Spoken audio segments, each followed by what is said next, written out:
What's up, YouTube? We're back again for the Real Housewives of Salt Lake City. This is season 2, episode 9. So this was an extra long episode, you guys. It's titled I Was Driving Carpool.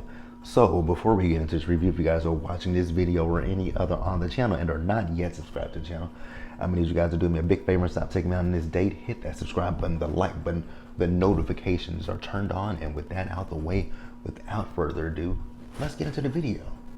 Shall we? All right, you guys, so I'm having fun with you guys. So we're gonna start up with the small stuff and then we'll get into the big stuff. So let's talk about Heather. So we see Heather, she and her daughter Ashley, they're out with her niece and her nephew, right? So it is her niece's 25th birthday, right? So we're getting a little bit more into Heather's family life, right? So, we all know that her entire family, they're Mormon. We'll talk about that. So this niece that she's meeting up with, Carol, I believe that's her name. So her mom and dad, they're no longer a part of the Mormon faith, and neither is Carol or her husband, right? So they're talking about that, and she's not practicing her faith anymore because, I guess during the pandemic, Carol's husband started to question things about the Mormon religion. Number one, why weren't they there for them through this pandemic? And then number two, why did it take them so long to get behind, this melanin and also, LGBTQ plus rights. So the question that I really have is, how can anyone be a Mormon? Like, I just don't understand, especially when I see black, because there are some black Mormons, and I just don't understand how you can, Andrea Love After Lockup, right? Like, I just don't understand how you can be a black person and be a Mormon. And then I just don't, white people, I get it, because that's, racism is still alive and well, but how can you follow a religion that thought it was, you were cursed in having darker skin? Like, I just don't understand that, right? That just doesn't make a lot of sense to me. But hey, some people like it, some people love it. I don't. I just can't get behind something that thinks, like, I didn't choose the skin that I was born in, so how am I cursed or whatever? How am I cursed? How is anything wrong with me because I was born black? There's nothing wrong with that. Absolutely nothing is wrong with that, right? But yeah. So none of them are practicing Mormonism. Congratulations. Maybe they should discontinue that religion, but I doubt they will. But maybe they should. Let's move on. All right, you guys, next up, let's talk about Meredith. Wasn't really much with Meredith in this episode, but we'll discuss her. So we see Meredith, and she and Jenny, they're getting manicures and pedicures at her home, right? So they're talking about the trip, and what were they talking about? So Jenny was asking if Jen is coming, and she says, Meredith says, well, I haven't talked to Jen since, the last event we had with each other, and that's going to be up to Heather. So if she comes, she comes. So then Meredith asks Jenny, how are things with she and Mary? Now, I do like Jenny, right? But I think Jenny, I don't know, it's just, so Jenny is talking about the last time that they were together, right? And she's talking about the fact that she felt that Mary came after her, and that she felt Mary came at her sideways, and that Mary didn't apologize to her. And in that instance, I'm thinking to myself, what does Mary have to apologize for? Because from what I remember, and I remember exactly what happened, unless they didn't show us something in the editing, what happened was Lisa and Mary were having an altercation with one another, right? Once you guys got off that bus, you told Mary and Lisa to shut the fuck up, and Mary didn't like that. And, Mary told you don't talk to her, don't curse at her, and then you told Mary don't talk to you like that. So I'm kind of confused as to what Mary would have apologized to Jenny for. It's more so Jenny should apologize to Mary. because you were rude. You interjected yourself into a conversation that had absolutely nothing to do with you, right? Yes, you were having a bad day. That doesn't really hold any weight in this situation for me personally. Just because you were having a bad day didn't mean that you had to then curse Mary out. Because, like I said, Mary said nothing to you. Her issue was with Lisa. So you just, once again, I will keep saying it, you interjected into a conversation.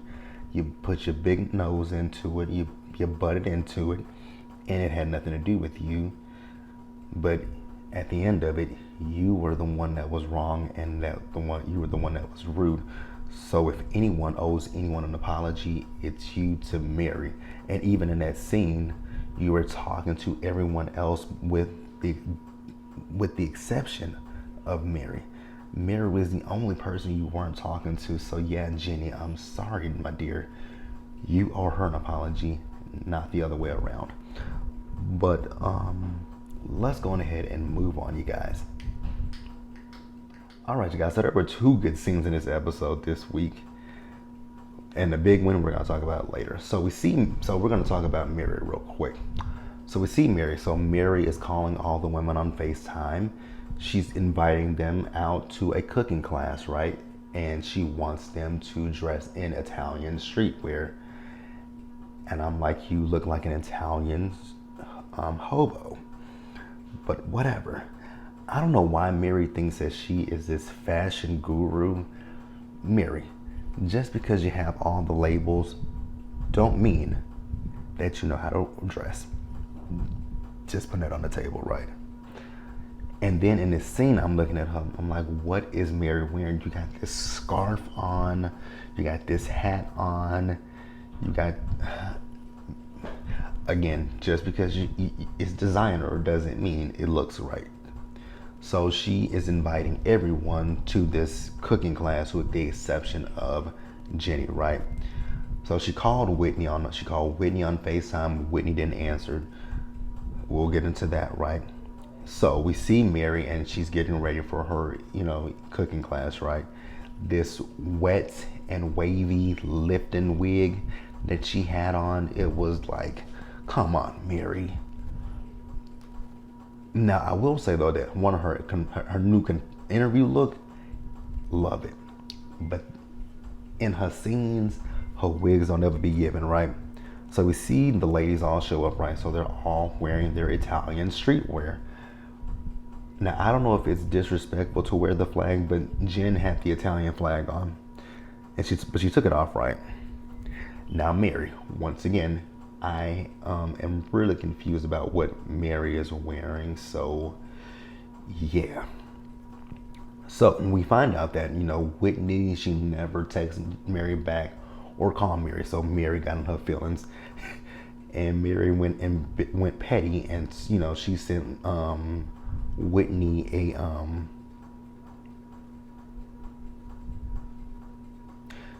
a text message with what she wanted, what the attire was. So it looked like it was supposed to be a slutty mobster.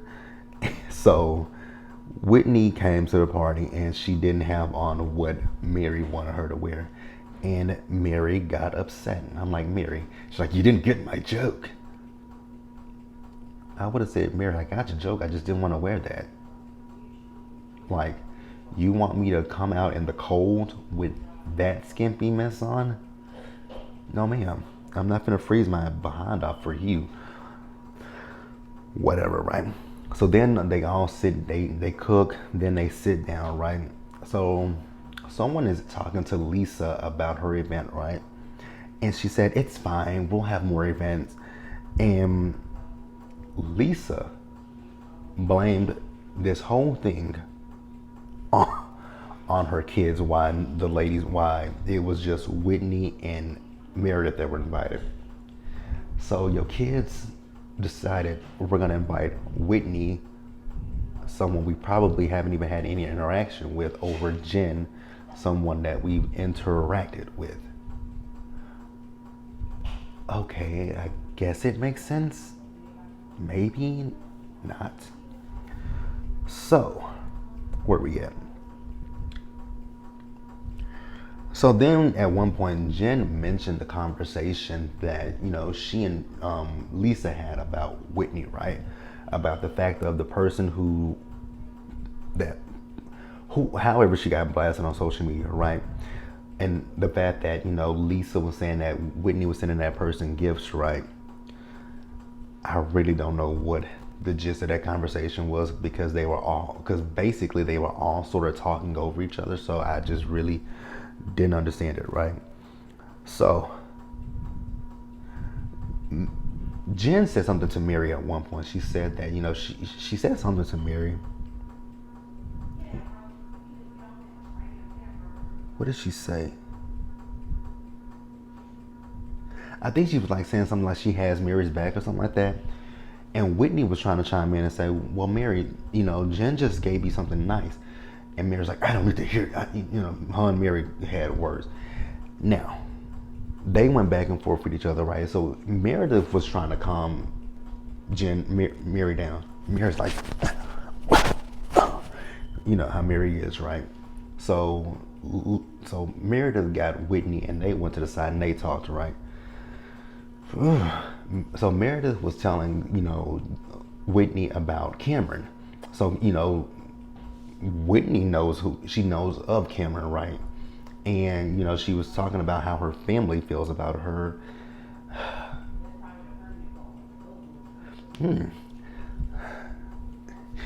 more I try to defend Mary sometimes, especially and then they say things is like, so is her church really a cult? Like, you have to ask the question of, is the church a cult? Like, that's the real question. But the one thing I can say about Mary is really disgusting and vile, especially when it came to those text messages that she sent to Whitney, talking about Whitney's implants, her getting Botox and this and this and that, and how Mary says she's never had any work done.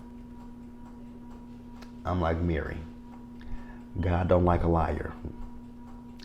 Your face tells me what I need to know, that you bleached your skin. So you've done some stuff. So you've done some work to yourself. You don't look the same. Those throwback pictures of you look completely different. But hey, whatever. Let's move on, you guys, and we're gonna wrap up the episode with clank, clank, clank, Jen Shah. All right, you guys. So let's talk about Jen real quick. So we see Jen and Stu out, right? So they were out skiing, right? And they were catching up. So I guess Stu has kids, did not know that. So they were talking about her kids and his kids, right? And, Jen's talking about how she's not really been around for her family because of the fact that she's, because of her work and whatnot. I'm like, it doesn't take a lot to scam people out of their money, but go off, slugger. So we had that scene. So you guys remember, all the ladies are going on this trip to Vail, right? So all the ladies are meeting up at Beauty Lab to go to Vail, right? So Meredith, she's not gonna go because she was already out of town, so she's just gonna meet them there. And Mary called Heather and told her she's not gonna make it with, she's not gonna come down with them. She's gonna fly there because she woke up with a really bad headache, so she's not gonna fly with them. So on the bus, it's gonna consist of Heather, Whitney, Jenny, Lisa, and Jen, right? So they all show up. We see the producers as they're getting the camera set up, over here, camera set up here, camera set up here, right? So they're getting the camera set up, and then we see Jen. She got a phone call, and I think it was Sharif that called her, right? So she told Whitney, she's like, can you take my microphone off of me? She's like, actually, can we turn it off? So Whitney was like, okay. So then Jen got off the bus and she went and talked to Heather, right? And she told Heather, she's like, yeah, Heather, I'm gonna have to go because Sharif Jr., he is in a hospital and he has internal bleeding and they're probably gonna have to do surgery. I'm like, wait, whoa. What? Ooh. And with this, I hope that he doesn't get implicated, especially with the fact that he called her, the fact that she said that he had this internal bleeding. I hope that Sharif is not implicated in this, right? I really hope not. But I think what he was doing, or was it even Sharif that called her? Like, who called her? That's the real question, right? Who called her, right? So Heather asked her, "So are you gonna tell the other ladies?" And she's like, "Yeah, let's go tell them." So Jen gets back on the bus, and she tells the ladies like, "Hey, I'm gonna have to leave, and I'm going to the hospital because Sharif Senior, he's in a hospital. He went to the hospital. He had a doctor's appointment, and they found out that he has internal bleeding, and they may have to do surgery. I'm gonna go and find out what's going on, and if everything is okay, then I'll join you guys, right?" So they were like, "Okay, let us know how everything is, right?" So we see Jen. She gets off the bus. She gets into her aunt's truck, and they leave out, right? 12 minutes later, Homeland Security rolls up. I mean, the cops, the ladies, like, when they finally noticed it, because they were talking about, they hope he's okay. And Wendy was like, "Yeah, I'm gonna have Justin, check in on her, see if everything is good, right?" So then they see the cops, and they were like, "Is this a joke?" And they were like, "We're looking for Jen Shaw." And, they were like, "Well, she just left, her husband, he's in the hospital." And they're like, the cops are like, "Well, is everything okay? Because we just need to talk to her." So then Heather hops off the bus, and she's like, "What's going on?" And they were like, "We just want to talk to her." And then back on the bus is Whitney, Jenny, and Lisa. And they were like, "Yeah, and Whitney was like, she did ask me to turn her microphone off." And Jenny said, "Yeah, I did hear that." And they were like, "This is real serious." So here's something that bothered me in this scene with Jen: the braids. It just bothered me to my core and my ancestors. Like, oh my God, her under cultural appropriation. But we're here, you guys. Jen is about to get arrested. So let me know what you guys thought about this episode. Please leave your comments in the comment section below, and subscribe to the channel and hit the notification bell button so you guys are notified when I drop anything else. Share the video and into the next one. Stay safe, you guys. Take care of yourselves. Remember to wash your hands, wear a mask, socially distance, be blessed, and I'm going to catch you guys in the next one. Bye. So Insecure, you guys, I'm probably going to do that tomorrow. I'm thinking it might be up tomorrow. If it's not up later, if it's not up late tonight, it'll be up tomorrow. But I'll see you guys later. Bye.